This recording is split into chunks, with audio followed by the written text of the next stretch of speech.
은혜로운 특송 찬양 율동 감사했습니다. 새로 동성가족 되신 분들이 반갑게 환영해 주셔서 이렇게 찬양으로 그 감사를 대신 표한다고 합니다. 누구라도 여러분 특별 찬송회 하고 싶으면 가정별로 혹은 개인별로 혹은 선교회별로 하고 싶으면 언제라도 말씀하세요. 하나님께 찬양하는 일이 얼마나 귀한 일인데요. 가정의 달 5월입니다. 5월 우리 동성가족과 동성가족의 모든 가족이 천국의 기쁨 같은 가정 되기를 축원드립니다. 저는 5월에 가정의 달이라는 말을 접하자마자 저는 항상 군대 생각이 나는데요. 군 부대에서 부대장 정신교육 시간이었어요. 5월이 무슨 달이냐라고 물었는데 보통 군대에서 지금은 어떤지 모르겠지만요, 제가 군 생활할 때는 5월은 사고 예방의 달이었어요. 워낙 사건 사고가 많은 달이기 때문에 그렇게 불렀는데 교육받는 중에 누가 이렇게 대답했어요. 가정의 달입니다. 그날 교육 중단하고요, 뺑뺑이를 얼마나 많이 굴렀는지 사람 몸에서 이렇게 땀이 많이 날 수도 있구나를 그날 처음 체험해봤어요. 정말 죽을 만큼 뺑뺑이 돌아서요. 저는 가정의 달은 곧 사고 예방의 달이라는 그 말이 머릿속에서 떠나지를 않고 있어요. 근데 요즘 보면 맞는 것 같기도 해요. 현대 학계에서는 사람의 심리 안에 불안 요소는 무엇일까? 어린 시절 가정에서 받은 상처가 많은 부분을 차지한대요. 그래서 무너진 가정을 어떻게 회복해야 되느냐, 그게 현대, 그래서 요즘 나오는 TV 프로그램들이 다 그런 게 많죠. 올해는 이런 얘기도 재미삼아 하던데 통장이 텅장되는 날이라고 그런 표현도 하던데요. 오늘은 어린이 주일입니다. 어린이가 주인공이 되라는 날이죠. 요즘은 계속 어린이가 사실은 주인공이 된 지 오래입니다. 하지만 어린이날 제정 당시에는 어린이가 주인이 되지 못했어요. 저희 가족이 예수 믿게 된 데에는 6.25도 일어나기 전 시기인데, 저희 할아버지 집 옆집에 살던 어르신이 저희 아버지가 이제 꼬마 시절인데 이렇게 얘기를 하셨대요. 학생, 나하고 같이 교회 좀 가셔. 거의 이때 당시는 이런 표현을 쓸 때가 아니에요. 어린이에게 존대하시듯이 얘기한 거에 죄송해서 그분을 따라 그 다음 주일에 교회에 갔대요. 근데 여러분 꼭 기억하실 거예요. 예전에는 서양 귀신이 마을에 들어오면 역병 돈다고 해서요, 마을 사람들이 반대해서 꼭 교회는 마을 밖 언덕 위에 세워지는 게 보통 관례였어요. 그래서 예전 오래된 교회나 성당들은 꼭 마을 밖 언덕 위에 져 있는 걸 지역에 가보시면 보이게 될 거예요. 그래서 교회가 멀리 자리 잡으니까 할머니가 큰형 가는데 작은 동생을 딸려서 교회를 보냈어요. 그랬더니 그 동생 또 누나 이렇게 해서 6남매가 교회를 다 다녔고 전부 다 예수 믿게 됐어요. 그 중에 한 분은 목사님이 됐고 둘은 장로님이 되고 나머지 권사, 집사 그러네요. 한 분이 어린아이에게 존대한, 나하고 같이 교회 좀 가셔, 그렇게 존중해 준 말 한마디가 지금 저희 가족 모두가 다 예수 믿게 된 계기가 됐습니다. 지금 우리는 다 어른이 됐죠. 하지만 우리 전능하신 하나님 앞에서 다 어린아이예요.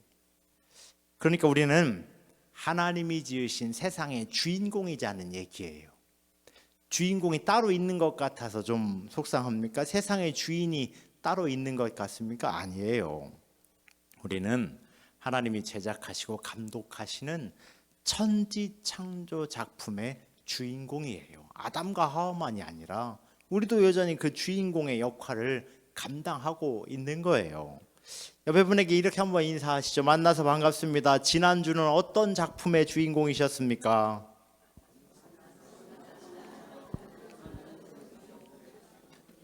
그리고 화창한 5월인데 5월은 가족 사랑이 가득한 화목 드라마의 주인공이 되자고요. 우리 모두는 하나님의 작품에 출연 중인 사람들이에요. 그러니까 하늘나라의 주인공 역할을 꼭 잊지 말고 실천하면서 사시기 바랍니다. 5월의 가정의 달, 사실은 365일이 다 가정의 날이어야 하죠. 가정만큼 중요한 게 어디 있어요? 언제라도 돌아갈 수 있는 곳이 가정이잖아요. 근데 그렇게 되기 위해서 이 한 달만큼은 그 가정을 좀 중요하게 생각해 보자 해서 정한 거죠. 여러분의 가정은 점수로 매긴다면 몇 점 정도 매기십니까? 수년 전에 저희 아이들이 어렸을 때 엄마 아빠는 정말로 사랑하는 게 확실하다 얘기를 하더라고요. 그래서 저는 내가 사랑꾼인가 보다. 그러니까 우리 애들이 날 이렇게 보나 보다 했는데 이렇게 얘기하더라고요. 서로 이렇게 안 맞아서 매번 아웅다웅 싸움질인데 그러면서도 같이 사는 거 보면 사랑하시긴 하는 것 같다고. 그런 것 같아요. 테레사 수녀께서 노벨 평화상을 수상할 때 한 기자가 물었어요. 세계 평화를 위해서 해야 할 가장 긴급한 일은 무엇입니까? 그래서 웃으면서 기자에게 이렇게 대답했어요. 기자 선생님께서 빨리 집에 돌아가셔서 가족을 사랑하는 것이 세계 평화의 가장 긴급한 일입니다. 여러분, 세계 평화를 위해서 가장 긴급한 일, 가정 사랑에서 시작한다는 거죠. 그러니까 지난주에 정말 성질 같아서 내가 다 뒤집어 엎었다 하는 마음이 드셨는데도 참았다면 여러분, 세계 평화에 일조하신 거예요. 아주 귀한 일을 담당하신 거예요. 그래서 노벨 평화상 대신 오늘은 치킨이라도 좀 사서 드세요. 못하는 게 자랑이다라고 하는 동시에 실린 용기라고 하는 제목인데 제가 한번 읽어드릴게요. 넌 충분히 할 수 있어. 사람들이 말했습니다. 용기를 내야 해. 사람들이 말했습니다. 그래서 나는 용기를 내었습니다. 용기를 내어 이렇게 말했습니다. 나는 못해요. 못하는 게 자랑이다가 아니라 솔직한 게 자랑이라는 말이죠. 이 마음으로 주일 예배 드리시면 돼요. 오늘은 우리 주님 앞에 하나님, 난 이것도 참 잘못했고 저것도 잘못했고 그래서 내겐 이것도 필요하고 저것도 필요해요. 그 마음 드리는 날이에요. 그게 어린이 주일이에요. 우린 다 어른이 되었잖아요. 때로는 우리는 뭘 잃어버렸는지도 모르고 사는 날도 있잖아요. 그 잃어버린 것을 주님 안에서 찾으세요. 그리고 이렇게 주님께 고백하면 되잖아요. 주님께 받은 거 자랑하는 인생 되게 해주세요. 그게 간증이잖아요. 그리고 최종적으로 예수님과 십자가를 자랑하면 되죠. 거기까지 나아가는 게 우리 신자의 삶이잖아요. 어느 학자가 평가하기를 19세기는 여성을 발견한 시대, 20세기는 어린이를 발견한 시대, 21세기는 노인을 발견한 시대 이렇게 평가했는데 없었다가 나타났다는 얘기는 아니고요. 존중받지 못했다가 존중받기 시작했다. 눈에 들어오기 시작했다. 이런 표현이죠. 어린아이는 그냥 어린이였어요. 별 도움이 안 되고. 왜냐하면 우리가 사는 세상이 어려웠어요. 그래서 돈 버는데 우리 집중하고 오랜 시간을 살았죠. 그러다 보니까 어린이의 의견은 별로 중요하지 않았어요. 그냥 돈을 쓰는 존재처럼 인식이 됐죠. 1920년대까지는 우리나라에 어린이라는 말이 있지도 않았어요. 그때는요, 이놈, 애새끼 그렇게 아이들이 불릴 때예요. 그러다가 방정환 선생님께서 우리나라의 미래는 이 아이들을 키우는 데부터 있어야겠다. 그러면 이렇게 불리는 아이들에게 어떤 명칭이 있어야 되지 않을까?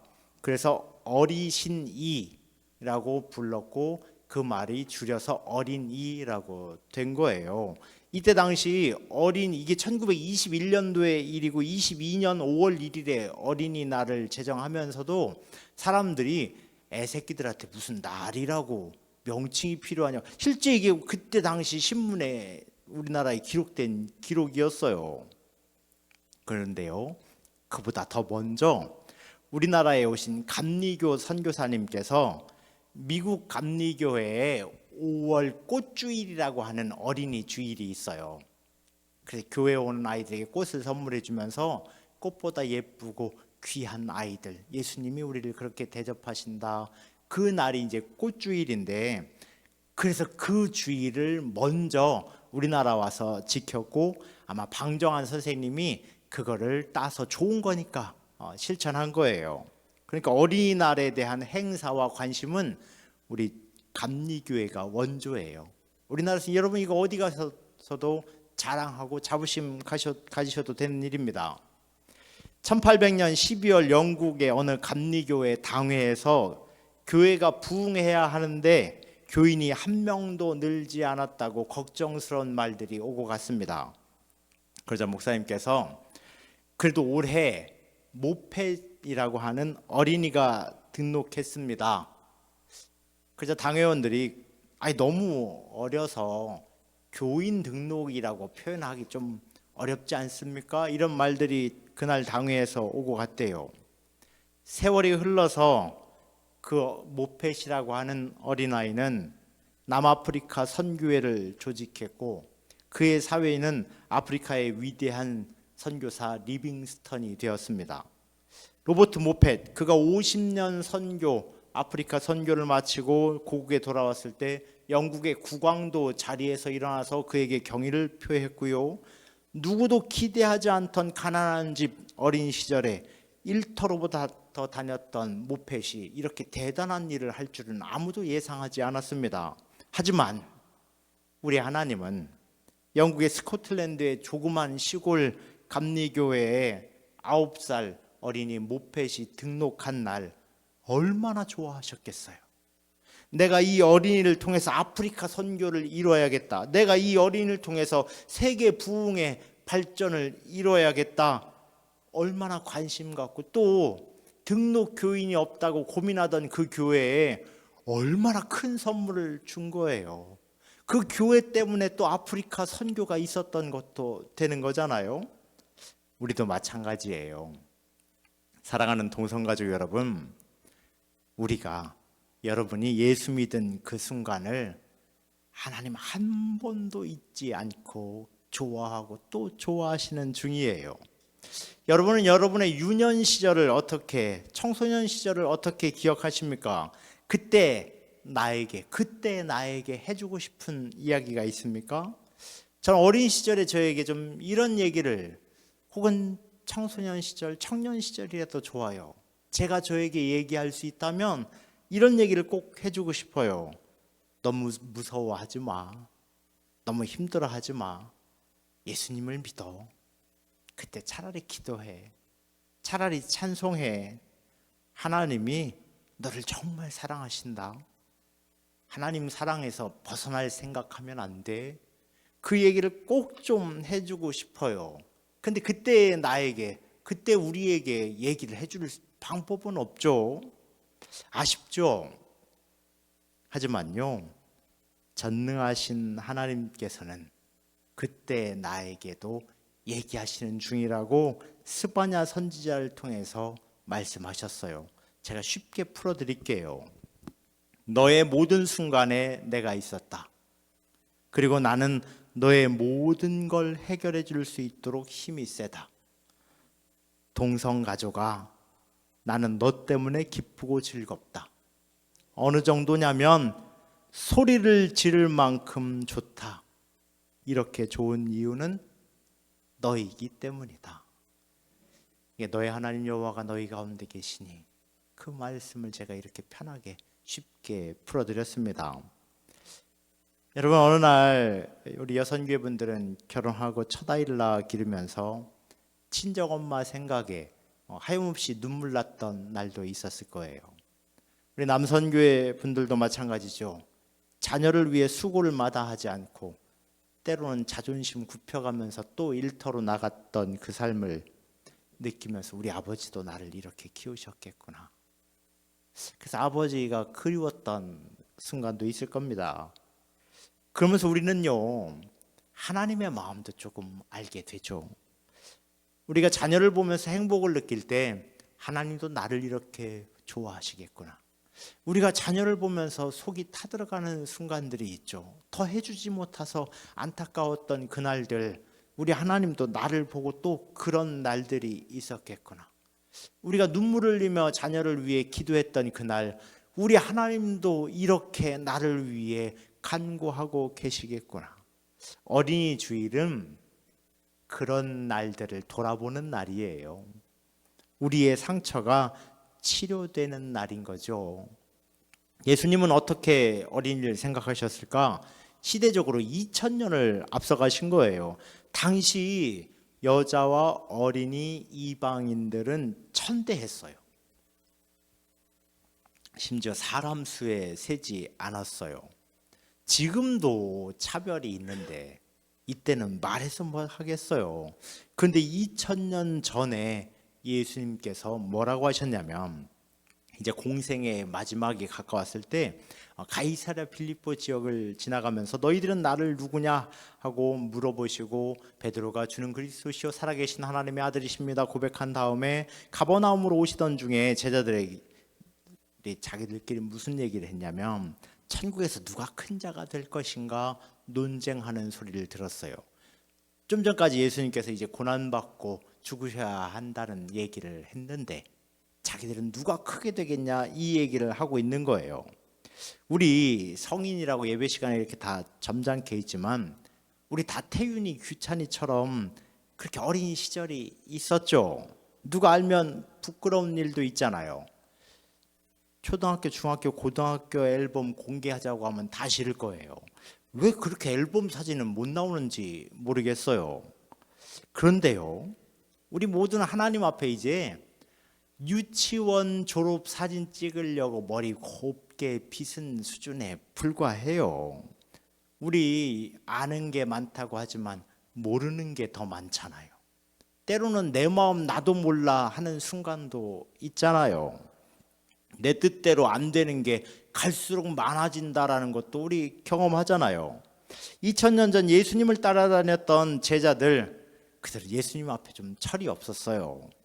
예수님 그래서 중요한 말씀을 하고 났는데 누가 큰 자가 되냐, 누가 큰 자가 되냐. 그러자 예수님께서 이렇게 겸손하게 낮춰지는 자가 천국에서 큰 자다, 의외의 말씀을 하셨어요. 성경에서는요, 나이가 뭐 90이 됐던 100이 됐던 관계없어요. 우리의 인생에 이렇게 기록합니다.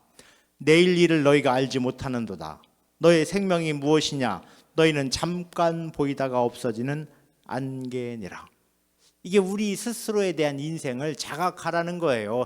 대단한 게 아니라 우리는 하나님 앞에 그냥 어린아이 같은 인생이다. 그러면 전 제자들의 질문을 볼 때마다 이런 생각이 좀 듭니다. 예수님의 공생애가 3년이라서 망정이죠. 5년이셨으면 십자가가 아니라 우라통 터져서 돌아가셨을 거예요. 그렇게 그거 아니라고 얘기하는데도 심지어는 예수님 부활 승천하는 그 순간에 지금입니까? 라고 외치던 제자도 있었어요.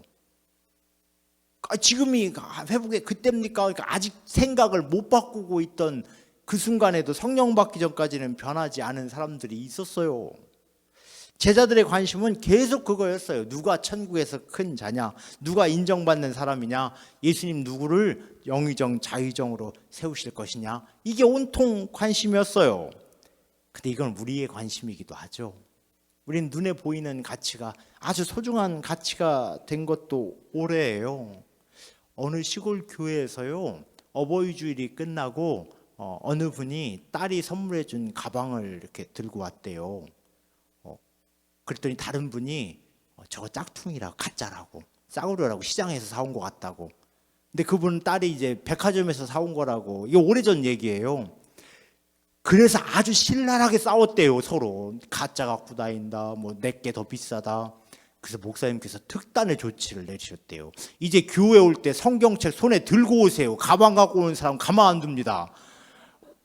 우리의 눈에 예배 드리러 오면서도 그럴 수 있다는 거예요. 누가 더 큰 사람이냐, 누가 좋은 거냐, 우리 이런 거에 다 신경이 곤두서 있죠. 근데 예수님께서 이렇게 어린아이처럼 돼야 된다. 그럼 어린아이의 어떤 점이냐? 오늘 돌이켜, 이렇게 돌이켰다라고 하는 표현은 스트라페테인데 이게 구약 성경에 슈브라고 하는 회개라는 말에서 가져온 표현이에요.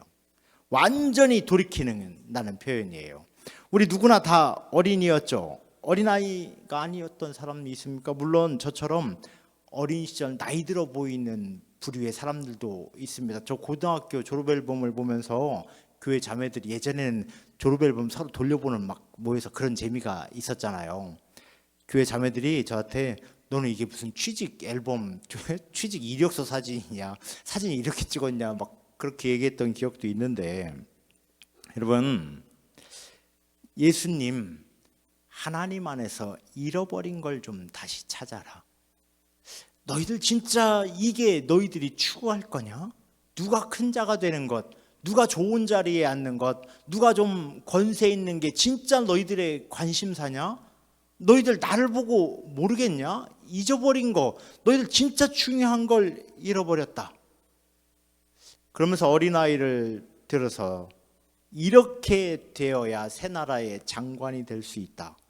이 얘기를 듣고요, 제자들은 오히려 답답해 미칠 지경까지 갔을 거예요. 이게 무슨 귀신 신나라 까먹는 소리야. 저 애가 뭘 할 수 있다고, 저 애처럼 돼야 하나님 나라의 주인이 될 수 있다고 자꾸 얘기하지? 나중에 알았어요. 주님 주신 기쁨을 잃어버리지 말라는 얘기구나. 주님이 주시는 감동을 쫓아 살라는 얘기구나. 아이들은 그렇죠. 누가 한 명이 잘해주면 그것만 계속 기억하잖아요. 그걸 돌이키잖아요. 싫었다가도 또다시 좋았던 걸 떠올리고 좋았던 날을 떠올리는 게 아이들의 습성이잖아요. 예수님 그걸 배우라는 거예요. 그래서 제자들이 성령 받고는 그걸 배웠어요. 그래서 사역하면서 원망하지 않았고요. 심지어는 죽음의 현장에서 내가 어떻게 주님처럼 죽을 수 있겠습니까? 나는 세마포로 싸지 마십시오. 싸구려 파피루스로 싸십시오. 나는 십자가에 똑바로 달릴 수 없습니다. 거꾸로 달아주십시오. 이런 요청들을 하는 이유가 예수님, 나 변하지 않았어요. 내가 죽기까지 순종한다는 거 이렇게 지키고 있어요. 나 새 나라의 장관 역할 잘 하고 산 거죠. 그걸 표현하는 장면이고, 그걸 본 그의 제자들, 또 그의 제자들도 그 모습을 지키면서 그 순교의 현장을 200년을 넘게 유지할 수 있었던 거예요. 예수님이 불러 세운 어린아이는 훗날 사도 요한의 제자가 되었습니다. 그래서 순교의 자리에서 이가 고백한 고백은 아주 유명합니다. 여기서 모른다고 하면 널 놓아주겠다.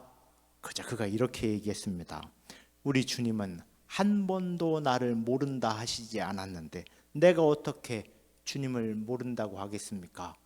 그렇게 고백한 당시 종교 지도자 폴리캅이라고 불립니다. 우리 예수 믿으면 무엇을 회복하라고 하는 겁니까? 겸손한 믿음이요. 어린아이는 부탁도 잘해요. 칭얼거리기도 잘하고요. 우리 하나님 앞에 와서 솔직하라는 얘기예요. 힘들면 힘들다고, 어려우면 어렵다고, 좋으면 좋다고. 여러분, 실제로 우리나라 기독교 인구의 70%는 17세 이전에 예수 믿은 사람들이에요. 즉 쉽게 말하면 세상 물들기 전에 예수 믿는 숫자가 70%, 100명 중에 70명이라는 거예요. 우리는 어떻습니까? 하나님을 믿지 못하게 만든 세상이 어린이가 만든 세상입니까? 어른이 만든 세상입니까? 기성세대가 다 만든 세상이잖아요.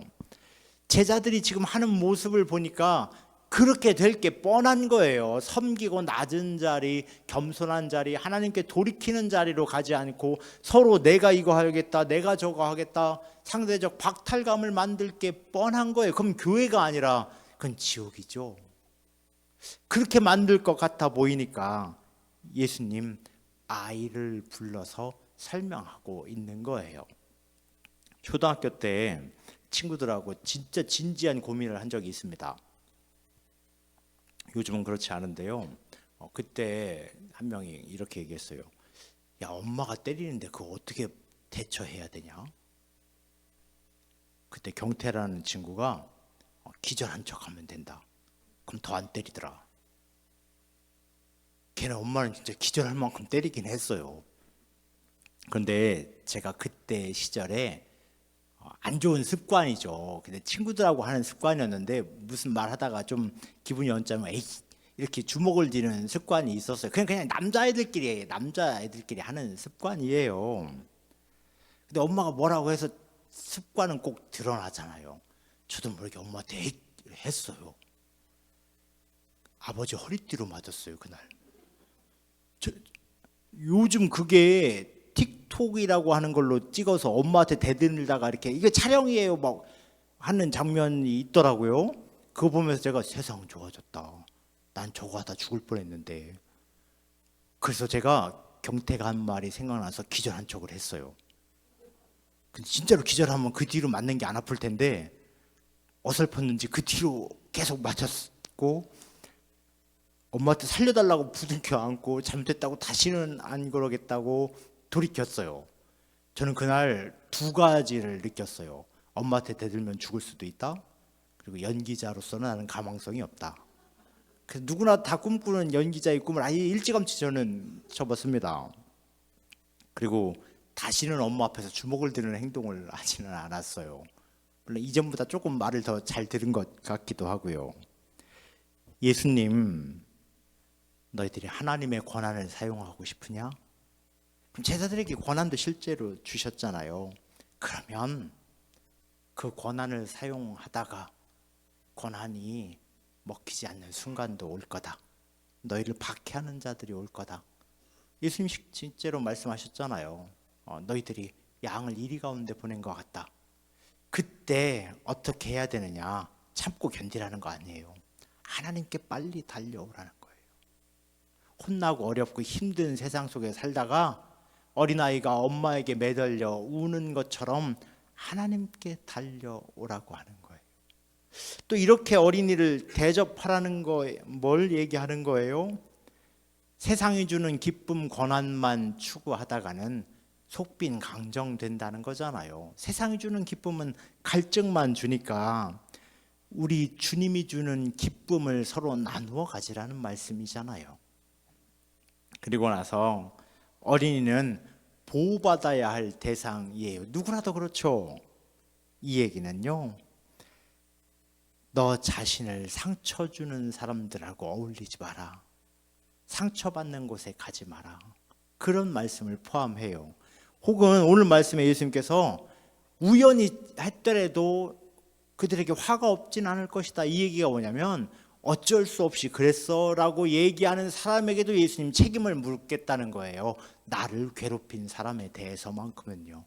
그 제자들 이 말씀을 혹은 어디에 가서 복음을 증거할 때마다 아이를 볼 때마다 항상 떠올렸을 거예요. 날 예수님 보호하고 계시지. 나하고 함께 하시지. 그날 예수님이 불러 세운 그 어린이는요, 예수님을 가장 따라한 사람이라고 당대에 칭함받았어요. 아마 예수님이 갈 때마다 그 동네 안에 있었으니까 막 예수님을 따라왔던 어린이였겠죠. 그래서 예수님 하고 손을 들면 예수님도 그래 폴리캅 잘 있었니?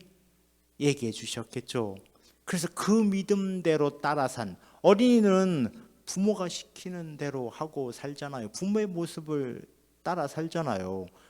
실제로 할머니 할아버지 집에 한참 보내졌다가 온 아이들은 앉았다 일어났다 어이구 하고 일어나고 앉고 아이고 삭신 쑤셔라 뭐 실제로 하는 말이라고 하잖아요. 우리 그렇게 성인이 됐지만 예수님을 닮는 건 여전히 해야 되는 사람들이에요. 이게 어린이 주일에 우리가 지켜야 할 일들이죠. 사랑하는 동성가족 여러분, 5월 잃어버린 나를, 주님이 기대했던 나를 다시 회복하세요. 그리고 주님이 주셨던 사랑도 회복하시고요. 주님께 고백하지 못한 게 있다면 고백하세요. 주님, 혹은 상처받은 순간이 있다면 주님께 얘기하세요. 저 그때 주님 많이 상처받았었어요. 그리고 더 의지할 일이 있다면 주님 조금 더 도와주세요. 요청하세요. 그게 어린이 주일의 우리가 할 일입니다. 시편 2장 7절에 이렇게 기록합니다. 너는 내 아들이라 오늘 내가 너를 낳았도다. 하나님의 자녀로 살며 승리하기를 우리 주님의 이름으로 축원드립니다. 기도하겠습니다.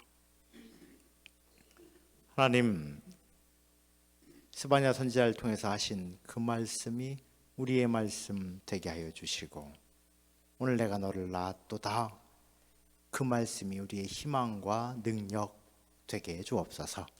나사렛 예수의 이름으로 간절히 기도하옵나이다. 아멘.